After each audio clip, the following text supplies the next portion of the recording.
Muy buenas noches, hermanos. Bienvenidos a una sesión más del curso de Moclan Perú. En esta noche estamos estudiando el curso CNC de Creación a Nueva Creación y estamos viendo la sección número 8, la lección unidad 8, titulada Jesús, el que cumpliría las promesas de Dios.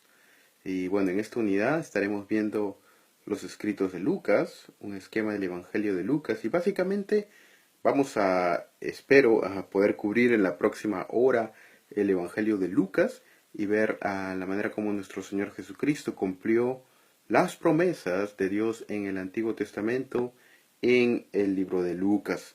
Y por último terminaremos viendo la significancia que esto tiene, lo que se conoce como el ya pero todavía no, hermanos. Esta es la primera lección de lo que consideramos el Nuevo Testamento, y en la lección pasada terminamos el Antiguo.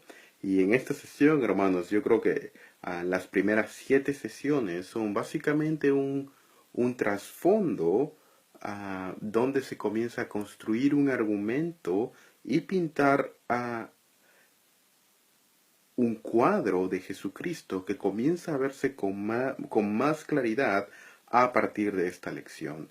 Sería algo así si lo comparamos con un cuadro. Las primeras 7 lecciones han sido casi a poner las bases del lienzo e ir poniendo las partes del cuadro. Y a partir de esta 8ª lección vemos cómo todo lo del Antiguo Testamento comienza a encajar en la persona, mensaje y obra de Cristo Jesús. Así que por favor les pido que vayan a su material en la página 72. Dice el punto 1, los escritos de Lucas.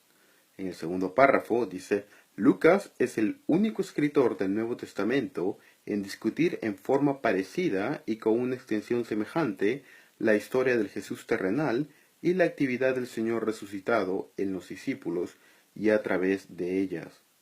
En la última parte dice, la unión que hace Lucas de la historia de Jesús con la iglesia primitiva, en su obra de 2 volúmenes, nos hace recordar que la vida cristiana no puede comprenderse alejada de su fundamento, en el nacimiento, ministerio, la muerte, la resurrección y ascensión de Jesús. También nos recuerda que la historia de Jesús debe comprenderse en términos de su efecto. Y ese es un punto importante porque cuando nosotros estudiamos los evangelios, el mensaje de Cristo Jesús no es separado y no debe ser estudiado de manera separada de los efectos que estuvo este mensaje.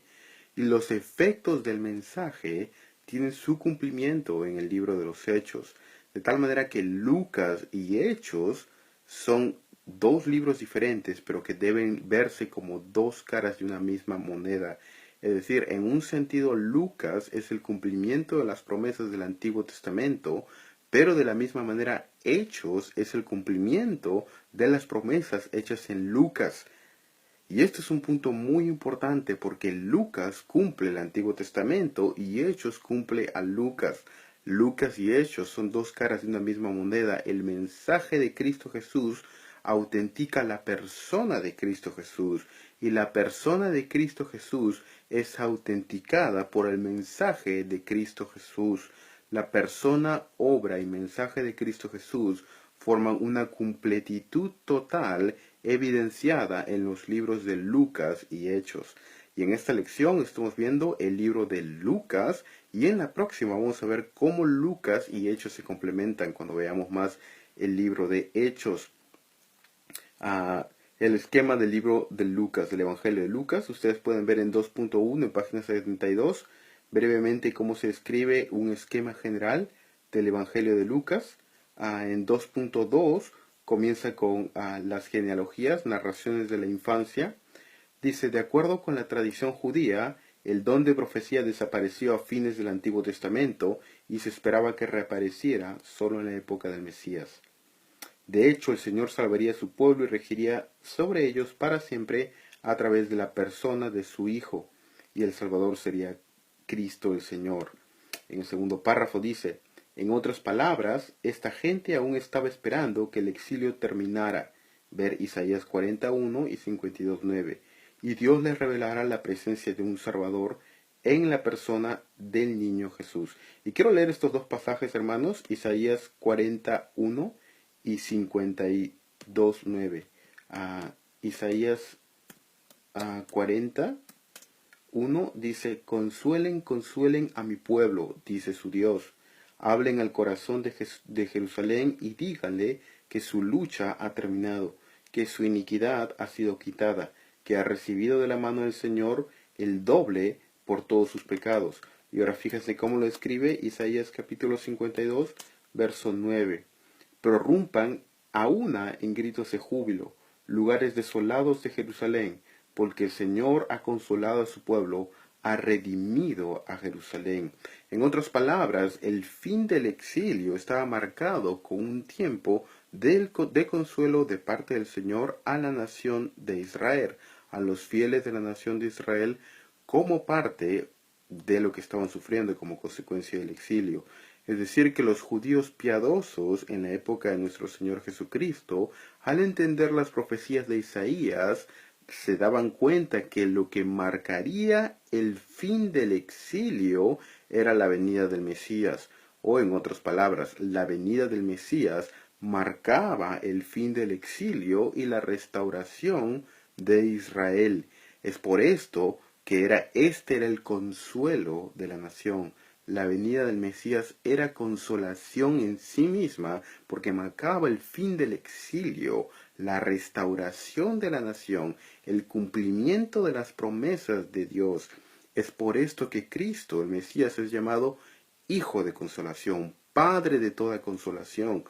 No solamente nos consuela en nuestros sufrimientos, pero esta consolación es vista con mayor claridad en el contexto del exilio que veremos a continuación. El ministerio de Juan el Bautista. En el segundo párrafo dice: el ministerio de Juan el Bautista marca la fin de la era de la ley y los profetas, y el comienzo de la era cuando se anunciaría el evangelio del reino de Dios. Una vez más, si en la primera parte marcaba el consuelo que vendría como consecuencia del fin del exilio, en esta segunda parte, en el capítulo 3 de Lucas, la venida de Juan el Bautista anunciaba la venida del reino de Dios en la persona de Cristo Jesús. La venida de Juan el Bautista marcaba el inicio de una nueva era profética. Y la nueva era profética iba a ser marcada por la venida del Mesías. El inicio del ministerio de Jesús. Y quisiera ver nuevamente este pasaje. Dice: el ungimiento de Jesús con el Espíritu Santo y la voz del cielo identificaron a Jesús como aquel que cumpliría la función del siervo del Señor. Y este es un pasaje que quisiera ver, el que se menciona ahí, Lucas 3:22, hermanos. Lucas 3, capítulo 22. Desde el capítulo 21, del verso 21. Y aconteció que cuando todo el pueblo era bautizado, Jesús también fue bautizado. Y mientras él oraba, el cielo se abrió, y el Espíritu Santo descendió sobre él en forma corporal, como una paloma. Y vino una voz del cielo que decía: tú eres mi Hijo amado, en ti me he complacido. Ahora, por favor, compárenlo con Isaías 42:1. Isaías 42:1 dice: este es mi siervo, a quien yo sostengo, mi escogido, en quien mi alma se complace. ¿Se dan cuenta del paralelismo entre Isaías 42:1 y Lucas 3:22? ¿Y qué es lo que marcaba el bautismo de nuestro Señor Jesucristo? El tema principal de la segunda parte de Isaías, desde Isaías capítulos 40 al 66, es el tema del siervo del Señor, el Mesías del Señor. Jesucristo en su bautismo, al abrirse el cielo y la Trinidad está en ese momento, y el Padre decir: este es mi Hijo amado, en quien haya mi alma placer. Esa frase marcaba a nuestro Señor Jesucristo como aquel que estaba cumpliendo la profecía de Isaías sobre el siervo del Señor que vendría a traer la restauración. Ahora, dense cuenta en qué lugar está Lucas 3:22. ¿Qué es lo que está antes de Lucas 3:22? ¿Pueden identificarlo? Si ustedes se dan cuenta y van, lo que está inmediatamente antes de Lucas 3:22 es, bueno, la predicación de Juan el Bautista, ¿verdad? Pero ¿qué está inmediatamente después del bautismo de nuestro Señor Jesucristo? Fíjense, lean Lucas 3:22 y luego ¿con qué sigue Lucas? Lucas 3:23, obvio, ¿no? Pero ¿qué dice Lucas 3:23? Cuando comenzó su ministerio tenía unos 30 años, siendo como se suponía, hijo de José, etc. ¿Qué es esta parte? Es la genealogía. Ahora, su material dice, la genealogía de Lucas 3:23 al 28 relaciona a Jesús con Adán y enfatiza la importancia universal de Jesús para toda la raza humana y no solo para la semilla de Abraham. Ahora, ese es un punto muy importante, porque Lucas 3:21-22 relaciona a Cristo Jesús como el siervo del Señor, aquel que estaba cumpliendo las profecías de Isaías. Pero inmediatamente después de eso, ¿qué es que sigue? Bueno, la genealogía. ¿Y la genealogía hacia quién regresa? ¿Regresa hacia el rey David? No, la genealogía inmediatamente regresa hacia quién? Hacia Adán. Ahora, ¿por qué es importante? ¿Por qué Lucas pone la genealogía inmediatamente después del bautismo del Señor Jesucristo, que marcaba el inicio del ministerio de Cristo Jesús? Marcaba el inicio del ministerio de Cristo Jesús en la tierra y su identificación como el Mesías, el siervo del Señor. Bueno, y es que la importancia de la genealogía, de poner la genealogía ahí, tiene la importancia de ir directamente en continuidad con el Antiguo Testamento, de la misma manera que la genealogía de Mateo. Ahora, quisiera explicar un punto aquí, hermanos. Yo creo que quizá lo he mencionado antes, pero vale la pena repetirlo. ¿Cuál es el último libro del Antiguo Testamento? ¿Cuál es el último libro del Antiguo Testamento? Bueno, cuando nuestro Señor Jesucristo estaba en la tierra y los apóstoles, el orden del canon, es decir, el orden de los libros de la Biblia hebrea, era diferente, como ustedes probablemente saben. El orden de los libros que tenemos en nuestras Biblias en el Antiguo Testamento es un orden diferente al orden de los libros en la Biblia hebrea. El orden de los libros que tenemos fue popularizado en la traducción hecha en el siglo IV al latín, llamada la Vulgata Latina, que tomó el orden básicamente de la traducción del hebreo al griego, llamada la Septuaginta. Pero en el orden original de los libros del Antiguo Testamento, el último libro del Antiguo Testamento es el libro de Crónicas. Ahora, el libro de Crónicas, Primera de Crónicas y Segunda de Crónicas, que es un solo libro, comienza con 10 capítulos. Ahora, estos 10 capítulos en el libro de Crónicas, el último libro del canon del Antiguo Testamento, contienen una genealogía. Son 10 capítulos de genealogía.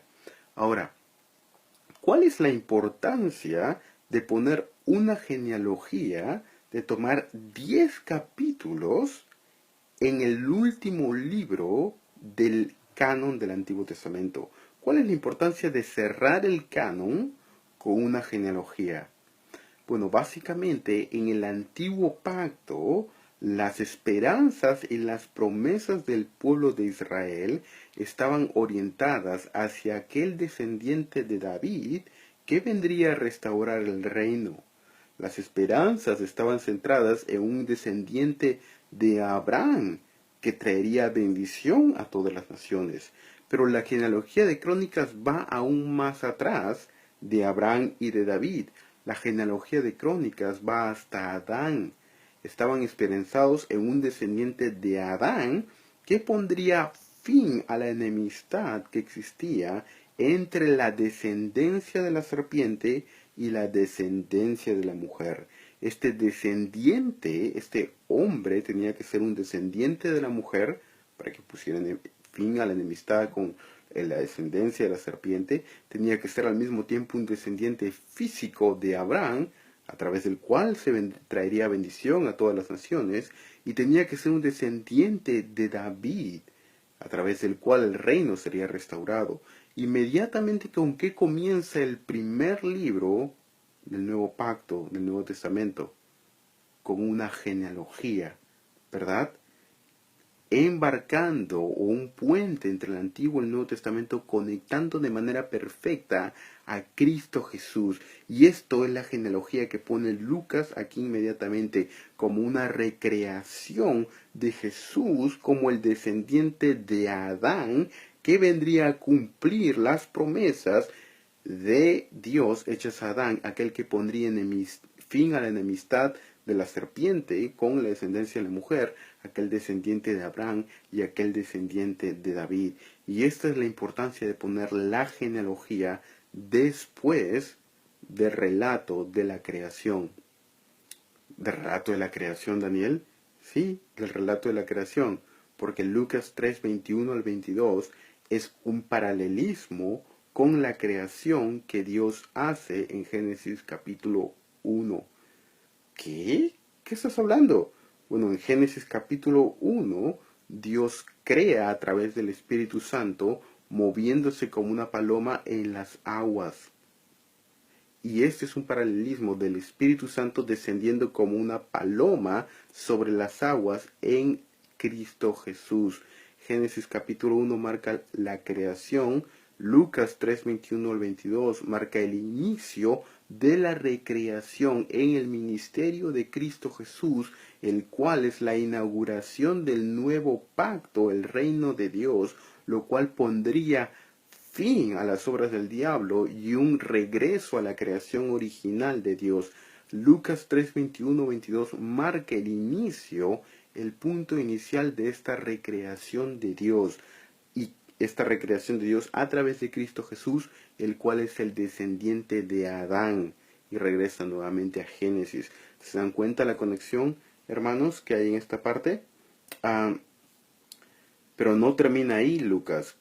Lucas sigue mencionando diferentes promesas de Dios cumplidas en del Antiguo Testamento, cumplidas en Cristo Jesús. Luego en 2.5 menciona a Jesús en Galilea. Lucas 4.14 al 9.50. Dice en la última parte del primer párrafo. En su contexto original, esta profecía, voy a leer Jesús leyó Isaías 61, 1 al 2, una importante profecía relativa a la salvación de Israel en los últimos tiempos, relacionada con la figura del siervo.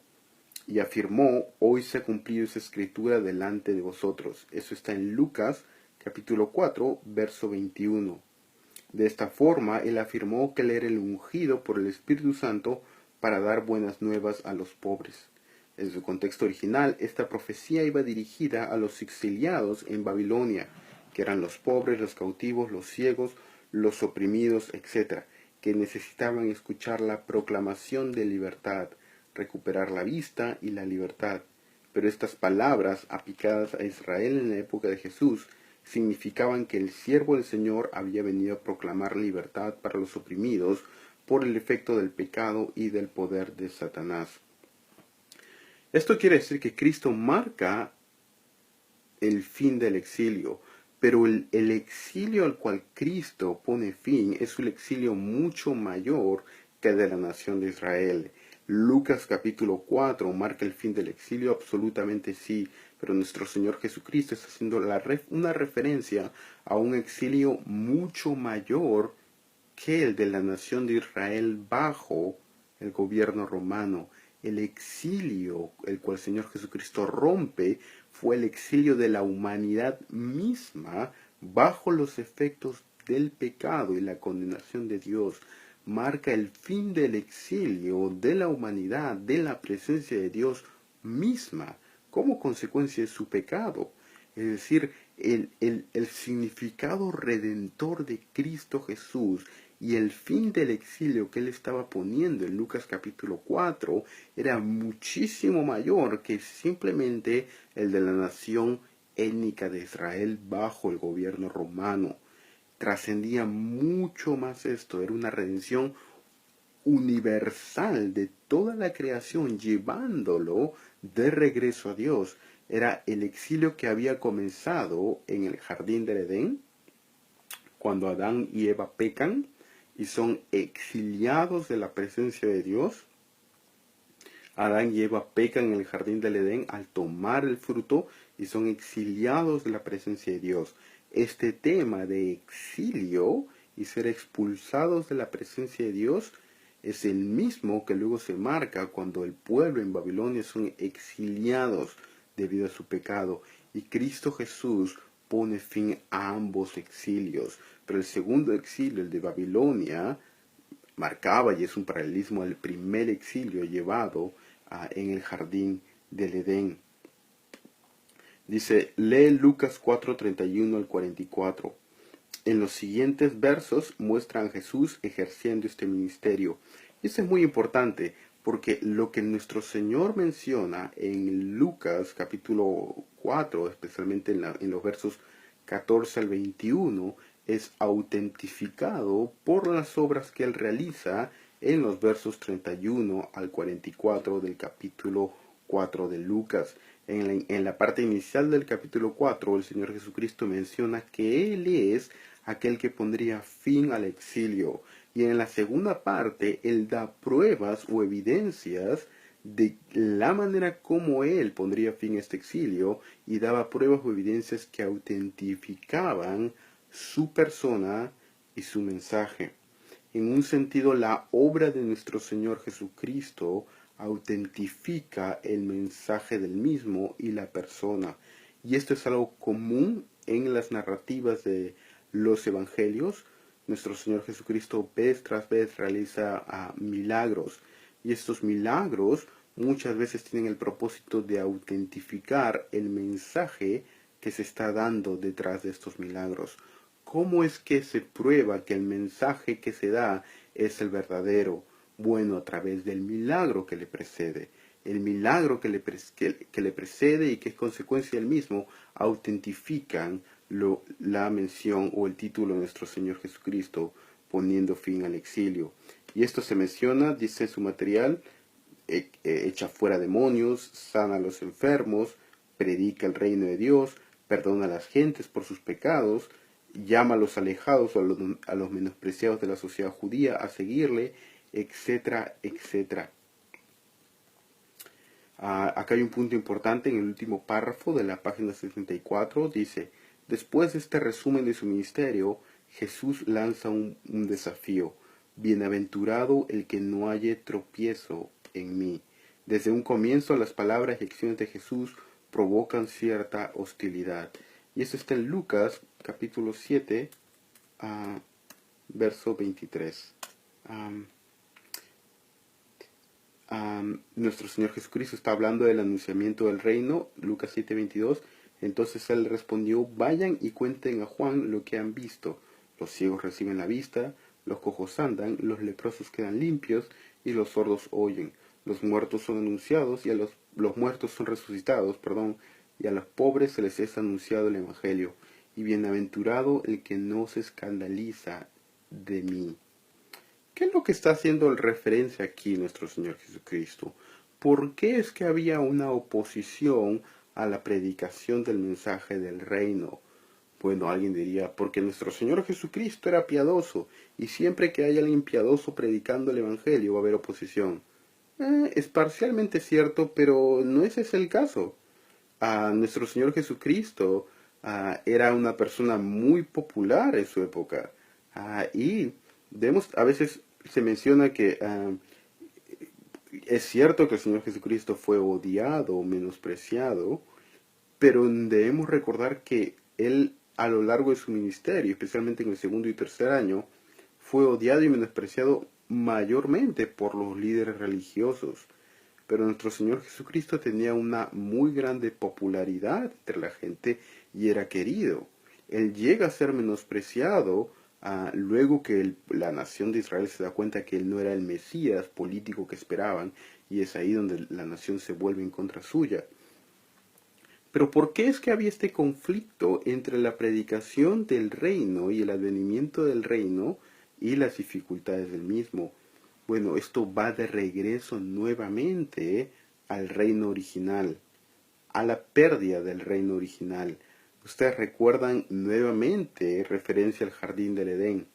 Génesis 3:15, cuando Dios da lo que se menciona el protoevangelio y habla hacia dice, y pondré enemistad entre la mujer y tú. Esa te herirá en la cabeza y tú le herirás en el calcañar. Déjenme leerle Génesis 3:15. Probablemente ustedes están familiarizados con este verso, lo que se conoce como el protoevangelio. Dice, Dios hablando a la serpiente, Dios le dijo a la serpiente, Génesis 3:15, pondré enemistad entre tú y la mujer, entre tu simiente y su simiente. Él te herirá en la cabeza y tú lo herirás en el talón. Génesis 3:15 marca el inicio del conflicto entre la descendencia de la serpiente y la descendencia de la mujer. Y específicamente esta descendencia plural era la nación de Israel, no la nación de Israel, sino todos los que son creyentes, mejor dicho, y los descendientes de la serpiente son todos aquellos que hacen la voluntad de la serpiente. Pero al mismo tiempo, Génesis 3:15 apunta a una persona específica. ¿Y quién es esta persona específica que apunta a Génesis 3:15? Nuestro Señor Jesucristo. ¿Se dan cuenta? Génesis 3:15 marca el Señor Jesucristo como el descendiente de la mujer. Y si ustedes se dan cuenta en la narrativa de Lucas 3, Cristo ha sido mencionado como el descendiente de Adán que pondría fin a las obras de la serpiente. Por lo cual este conflicto cósmico que se había iniciado en Génesis 3:15 entre el descendiente de la mujer y la descendencia de la serpiente es llevada a cabo, y este tema es llevado en Lucas a través de la oposición que tenía nuestro Señor Jesucristo. Ahora, ¿de quién mayormente tenía oposición nuestro Señor Jesucristo? De los fariseos, ¿verdad? Ahora, ¿qué es lo que nuestro Señor Jesucristo dice de los fariseos? No les dice, ustedes son de vuestro padre, el diablo, y hacen las obras del diablo. ¿Quién es la descendencia del diablo? ¿Quién es la descendencia de la serpiente en los evangelios? Los fariseos y líderes religiosos. ¿Y quién es el descendiente de la mujer? Nuestro Señor Jesucristo. Y se dan cuenta cómo este protoevangelio de Génesis 3:15 es el tema que Lucas toma para poner el conflicto que había entre nuestro Señor Jesucristo y los fariseos, entre el descendiente de la mujer y los descendientes de la serpiente. Se dan cuenta este tema cómo es abordado a través constantemente de la oposición que tenía nuestro Señor Jesucristo, y esta oposición nuevamente es abordada hasta el punto de la cruz. Ahora, en el punto de la cruz es cuando el talón de nuestro Señor Jesucristo es magullado por la descendencia de la serpiente. Génesis 3:15, Dios le dice a la serpiente, la descendencia de la serpiente herirá en el talón al descendiente de la mujer, Cristo Jesús, pero el descendiente de la mujer te herirá en la cabeza. Es por esto que los fariseos, desde Génesis 3:15, la muerte de nuestro Señor Jesucristo estaba predicha a través de la descendencia de la serpiente, la cual está ejemplificada por los fariseos y líderes religiosos que mataron, dice luego Hechos, a nuestro Señor Jesucristo, hiriendo al descendiente de la mujer en el talón. Sin embargo, en la resurrección de nuestro Señor Jesucristo, Él hiere a la serpiente, al diablo y a toda su descendencia, condenándola. Y este es el tema que se menciona en Lucas capítulo 7, en adelante, capítulo 4, capítulo 6, etc., cuando habla de la oposición que nuestro Señor Jesucristo tenía. Y solamente estoy mencionando estos temas, hermanos, a lo largo del Evangelio de Lucas. No hay tiempo en una hora que tenemos para hablar de todo el Evangelio de Lucas para detenerme y hacer un exégesis verso por verso de cada uno de estos temas, pero lo menciono a boca de jarro.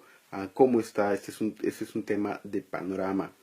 Pero luego lo vamos a ver más adelante cuando estudiemos cada uno de estos temas a mayor profundidad. Pero espero que puedan ver la relación aquí, hermanos.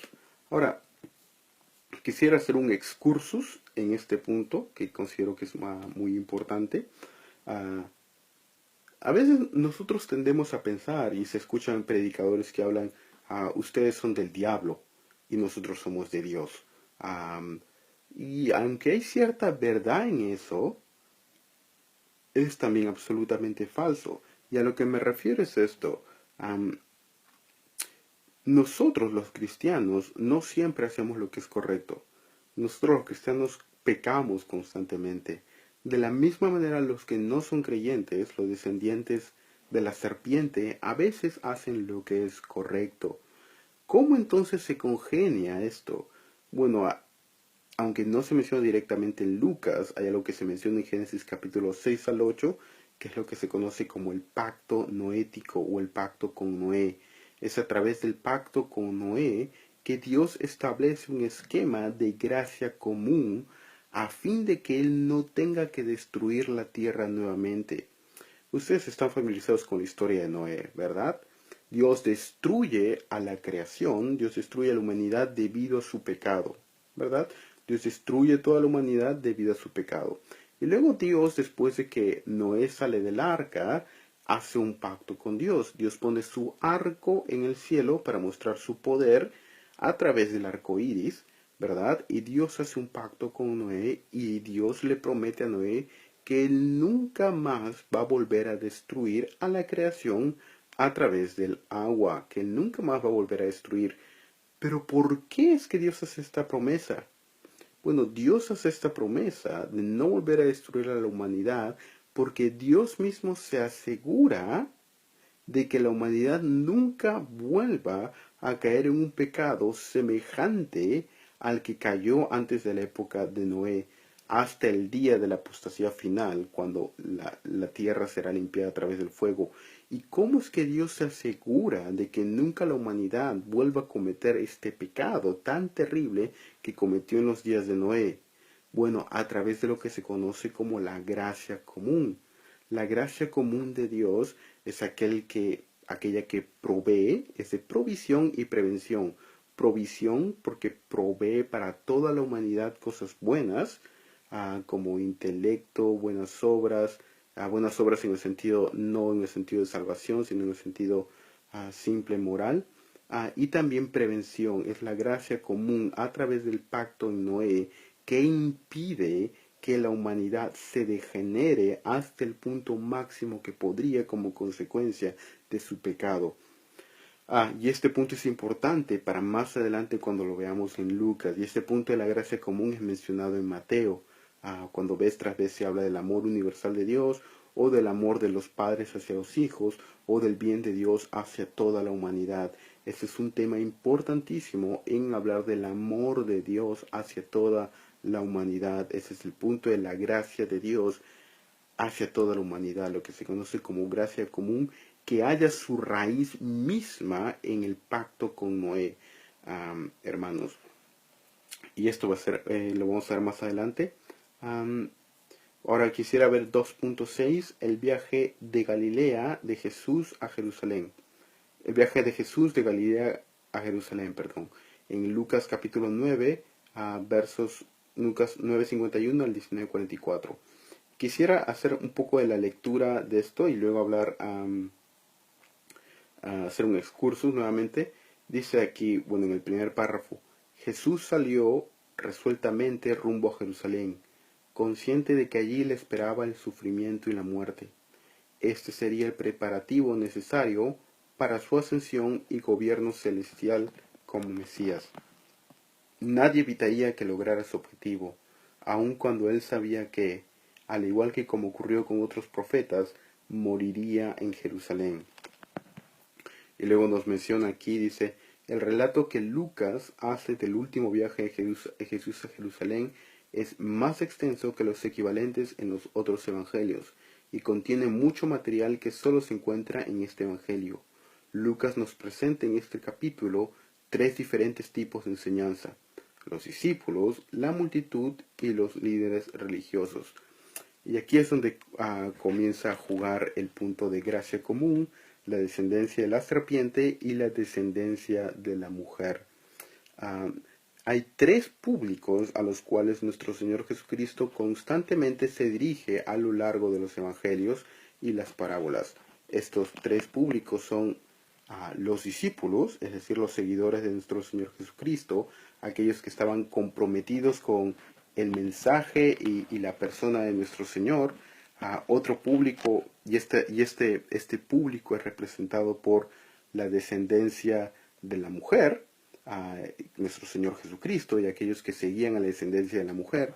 Luego está el público representado por los líderes religiosos, los fariseos, los saduceos, etc., hacia los cuales el tono de nuestro Señor Jesucristo tiende a ser muy negativo y tiende a ser muy confrontativo. Esta es la descendencia de la serpiente. Pero hay otro público al cual nuestro Señor Jesucristo vez tras vez se dirige. Y esto a veces es la multitud en general, o los que son dudosos. Estos son, si hablamos estrictamente hablando, son la descendencia de la serpiente, obviamente. Pero este grupo no ha llegado a endurecer su corazón como los líderes religiosos. Es el grupo en el cual aún la gracia común del Señor está obrando a fin de que tengan cierta calidad de moralidad y escuchen la palabra predicada del Evangelio y algunos o muchos de ellos se arrepientan. Y nosotros debemos tener en cuenta lo mismo el día de hoy, hermanos. No es que el mundo es blanco y negro, aunque en un sentido sí lo es. Uno es o hijo de Dios o hijo del diablo, y eso es absolutamente cierto, como lo era en el primer siglo. Sin embargo, hay muchas personas en las cuales Dios está obrando a través de su gracia común, atrayéndoles y obrándose en ello, a través de ellos en el Evangelio. Y debemos tener en cuenta estos tres públicos, no solamente cuando estudiamos los Evangelios, sino también en nuestro ministerio, hermanos.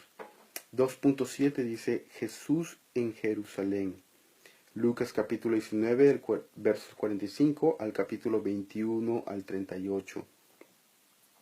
Y quisiera ir aquí a la última parte, al último párrafo de esta narración. Dice: a través de los evangelios, Jesús se refiere constantemente a sí mismo en forma más o menos directa como el Hijo del Hombre.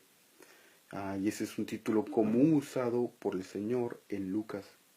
Ese título hace alusión a la visión de Daniel, capítulo 7, versos 13-14, en la cual Dios le da uno como Hijo del Hombre, dominio, gloria y reino, para que todos los pueblos, naciones y lenguas le sirvieran.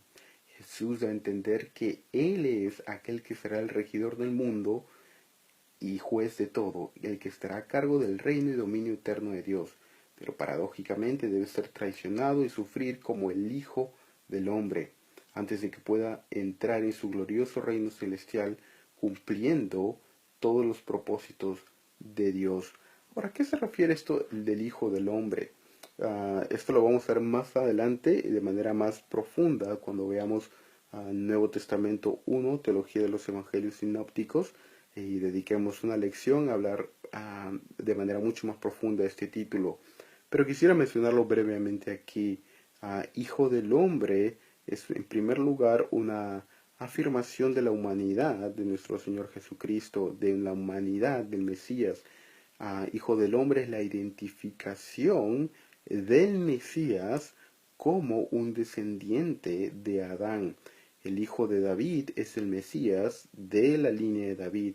El Hijo del Hombre también es una referencia o un título mesiánico, de la misma manera que enfatiza la descendencia o la marca común con Adán.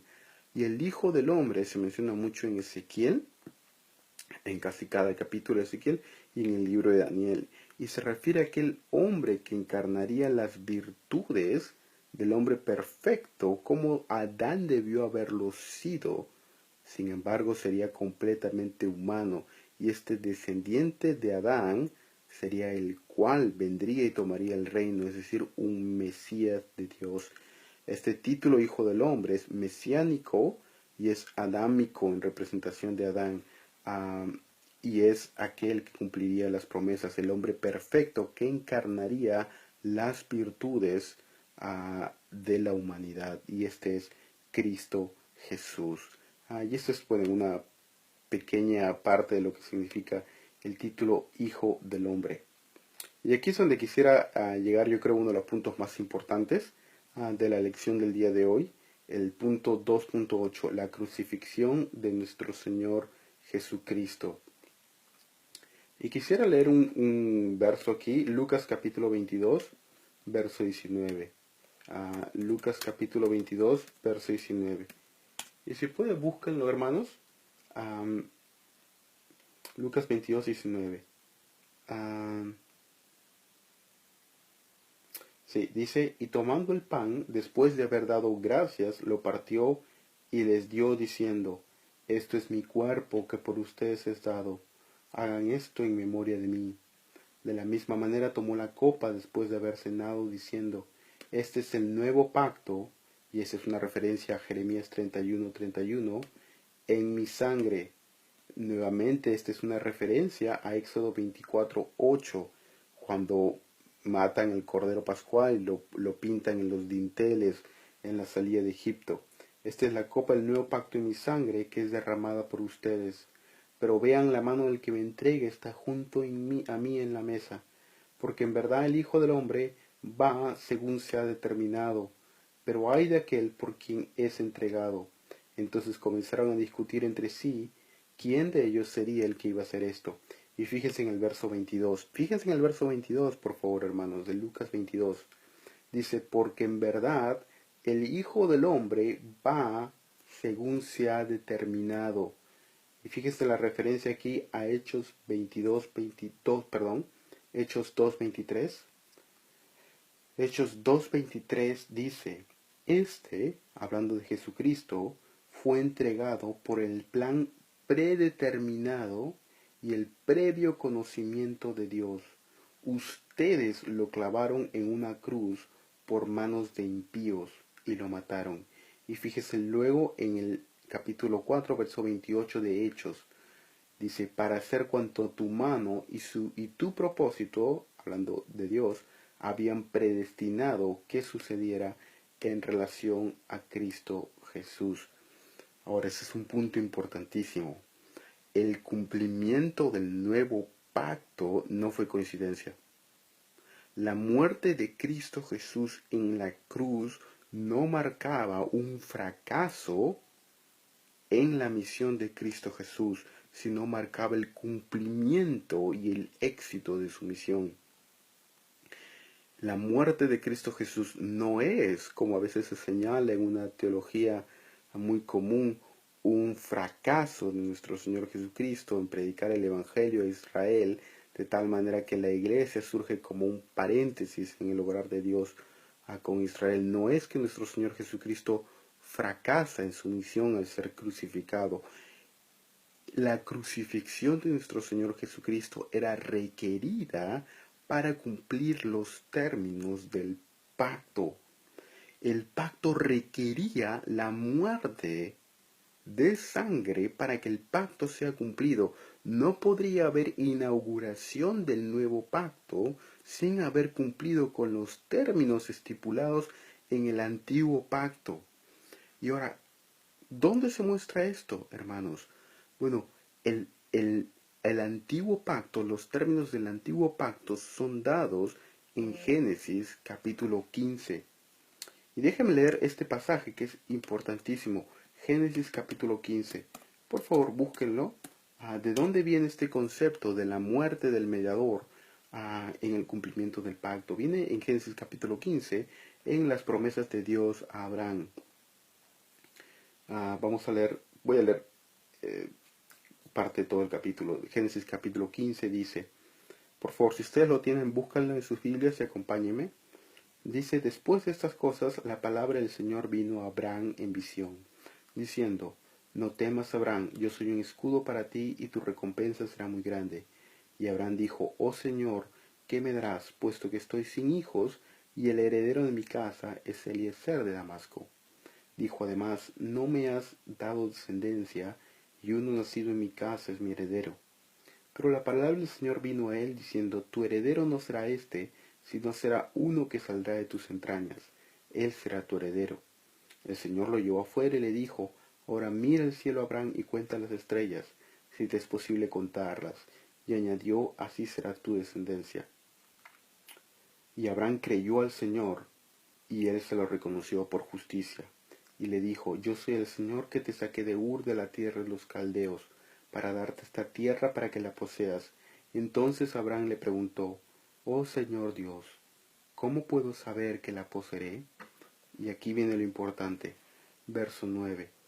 El Señor le respondió, tráeme una novilla de 3 años, una cabra de 3 años y un carnero de 3 años, una tórtala y un pichón. Abraham le trajo todos estos, los partió por la mitad y puso cada mitad enfrente de la otra, pero no partió las aves. Y las aves de rapiña descendían sobre los animales sacrificados, pero Abraham las ahuyentaba. Verso 12. A la puesta del sol un profundo sueño cayó sobre Abraham. El terror de una gran oscuridad cayó sobre él.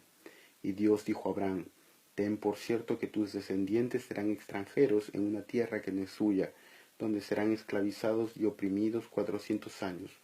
Pero yo también juzgaré a la nación a la cual servirán, y después de ellas saldrán allí con grandes riquezas. Fíjese en el verso 17.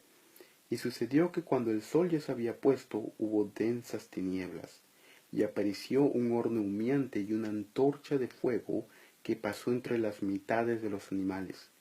En aquel día el Señor hizo un pacto con Abraham. Y aquí son los términos del antiguo pacto. El Señor hizo un pacto con Abraham diciendo, a tu descendencia te he dado esta tierra, desde el río Egipto hasta el río Grande, hasta el río Éufrates, la tierra de los kenitas, los enseos, canonitas, fereceos, jebuseos, etcétera, etcétera. ¿Qué significa esto? En relación a lo que se menciona en el consejo predeterminado de Dios del cumplimiento del nuevo pacto. Para eso necesitamos entender un poco el trasfondo del significado de lo que ocurre en Génesis capítulo 15, en la articulación del pacto. Este era el cumplimiento de lo que se llamaba un ritual sucerín o un ritual de pacto, en el cual un rey establecía un pacto con sus súbditos o con un rey menor. Este rey soberano establecía un pacto, habían unos términos del pacto, habían testigos del pacto y habían condiciones que ambos debían cumplir. Y luego, para simbolizar este pacto, se tomaban animales y se partían por la mitad. Déjenme poner una ilustración. Imaginemos que yo sea el rey soberano, el rey, ¿ok? En este pacto. Entonces yo me comprometo con fulanito de tal y le digo, fulanito de tal, yo voy a proteger tu tierra, voy a proteger a tu familia de cualquier invasor extranjero. Y como consecuencia de esta protección, tú vas a tener que pagarme cierta cantidad de dinero y quiero también que de vez en cuando me dones algunos soldados para mi ejército. Y si tú haces esto, me pagas esta cantidad de dinero anualmente y me provees esta cantidad de soldados, yo, el rey fulanito de tal, voy a proveer protección para tu casa, para tu familia y nada va a pasar en tus tierras. Tenemos un pacto. Entonces fulanito de tal diría, sí, tenemos un pacto.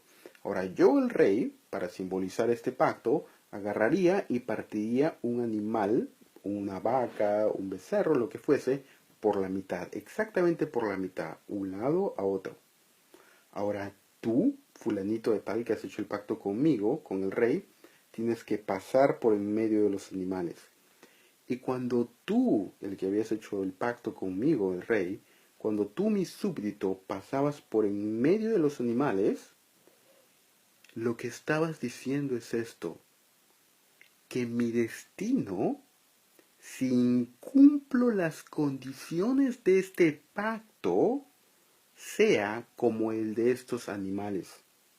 Básicamente lo que tú mi súbdito estaría diciendo es, párteme en la mitad, mátame, descuartízame si yo no cumplo con las condiciones de este pacto.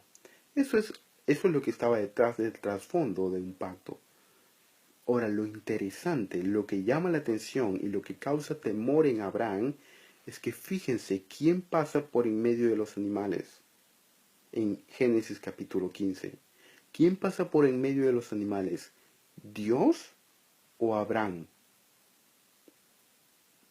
Quien pasa por en medio de los animales es Dios mismo, a través de una antorcha de fuego. Ahora, ¿qué es lo que está diciendo Dios aquí en Génesis 15? Él está haciendo un pacto con Abraham, pero está diciendo, yo me aseguraré de cumplir este pacto. Y si este pacto es roto, que yo mismo, Dios, sea descuartizado en la mitad y eliminado. Yo mismo, Dios, voy a cumplir este pacto. Y si no es cumplido, que yo sea partido en la mitad. Dios da las condiciones del pacto y Él mismo se asegura de cumplir el pacto. Ahora, ¿cómo lo haría? Israel rompió el pacto. La descendencia de Abraham rompió el pacto. Requerían que fueran eliminados. Dios mismo se había dado como garante del pacto en Génesis 15. ¿Cómo es que Dios mismo entonces sería partido por la mitad? Descuartizado. Es ahí donde viene la encarnación en Cristo Jesús. El consejo predeterminado de Dios requería que el cumplimiento del pacto en Génesis 15 requiriera la muerte del mediador, Cristo Jesús. Y en la muerte de nuestro Señor Jesucristo, en la crucifixión de nuestro Señor Jesucristo, Él cumple la promesa a Abraham. Dios mismo, en la persona de Cristo Jesús, fue destrozada cumpliendo los elementos y las condiciones del pacto en Génesis capítulo 15. En la crucifixión, Él puso fin a la enemistad con la serpiente, rompiendo la cabeza de la serpiente. En la crucifixión, Él cumplió los elementos del pacto establecidos a Abraham como el descendiente de Abraham y también aquel que cumplía de parte de Dios muriendo en la cruz del Calvario. En la cruz del Calvario, Él dio su vida por la redención de su pueblo, como lo haría el Mesías prometido, el siervo de Dios. En la cruz del Calvario, Él derramó su sangre, que era la tipología en Éxodo capítulo 4, cuando el pueblo salió de Egipto y pusieron las marcas de sangre para que el ángel de la muerte pasara sobre ellos. En la crucifixión de nuestro Señor Jesucristo, Él mismo fue entregado por sus hermanos, como se había profetizado en José, aquel que sería entregado por sus hermanos, a fin de que el pueblo y la nación pudieran vivir. Cristo Jesús, carne y hueso, entregado por sus hermanos, la nación de Israel. En la crucifixión de nuestro Señor Jesucristo, el cumplimiento de cada promesa del Antiguo Testamento, el cumplimiento de las genealogías, el inicio de la recreación de Dios, todo lo que se había profetizado a través de los profetas, cada milagro, cada evento en el Antiguo Testamento, David y Goliat, pero esta vez Cristo venciendo la muerte, saliendo fuera del campo, como David lo hizo para derrotar a Goliat. Cristo saliendo fuera de la ciudad de Jerusalén, como un exiliado, muerto como un maldito, derrotando a Goliat. La muerte y el pecado, poniendo fin al exilio en su resurrección, restaurando todas las cosas.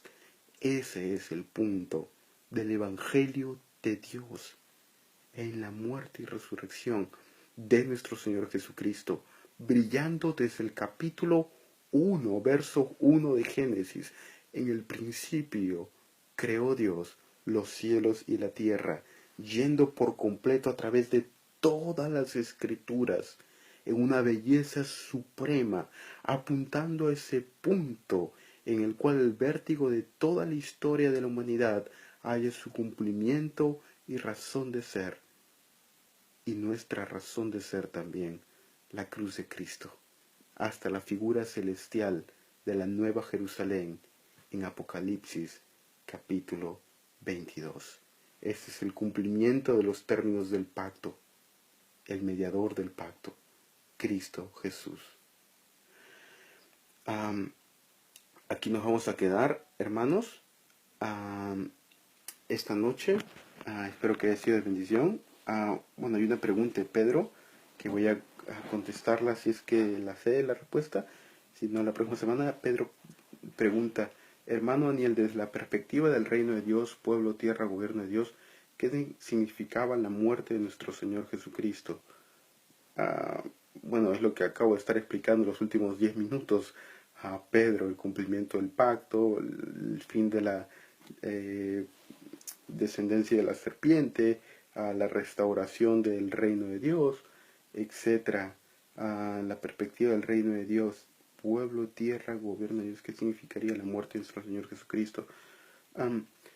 No sé si entiendo bien tu pregunta, pero desde el punto de la perspectiva del reino, que fue el reino perdido en Adán y Eva, la muerte de Cristo Jesús cumplía la promesa de Génesis 3, capítulo 15, en el cual Él era golpeado a través de la serpiente en el talón, es decir, la muerte de nuestro Señor Jesucristo, y Él vencía a la serpiente.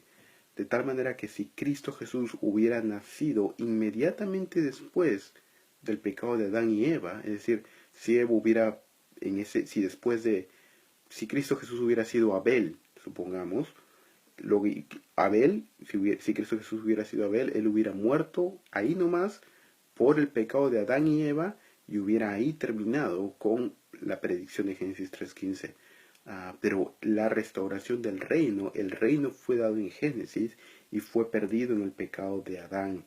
Y a través de todas las escrituras, hasta el nuevo y cielo, la tierra nueva, vemos cómo este reino es especificado en tipos, antitipos, prototipos, arquetipos, etcétera, a través de la narrativa de todas las escrituras que prefiguraban a Cristo Jesús y su obra consumatoria en la cruz del Calvario, donde el reino es recuperado, pero no solamente el reino, sino tiene un número de significados, como ya lo vimos: el Mesías de Dios, el cumplimiento de las promesas del Antiguo Testamento, el mediador del pacto, etcétera, etcétera, etcétera. La Biblia no es primariamente acerca de la nación de Israel, la Biblia no es primariamente acerca de mí, la Biblia es primaria y supremamente acerca de Cristo Jesús. No es acerca de mí, acerca de Israel o acerca de este mundo, es acerca de Cristo Jesús, es el libro de Cristo. Y por eso debemos darle gloria a Él en nuestros sermones, sin que esto sea una lección moralística o solamente algo parecido a fábulas de Esopo. La Biblia es sobre Cristo Jesús, su persona, obra y mensaje, brillando a través de todas las escrituras. Que Dios les bendiga, hermanos. Muchas gracias por esta noche. Espero que haya sido de bendición para sus vidas y ministerios. Que el Señor les bendiga. Que tengan buena semana.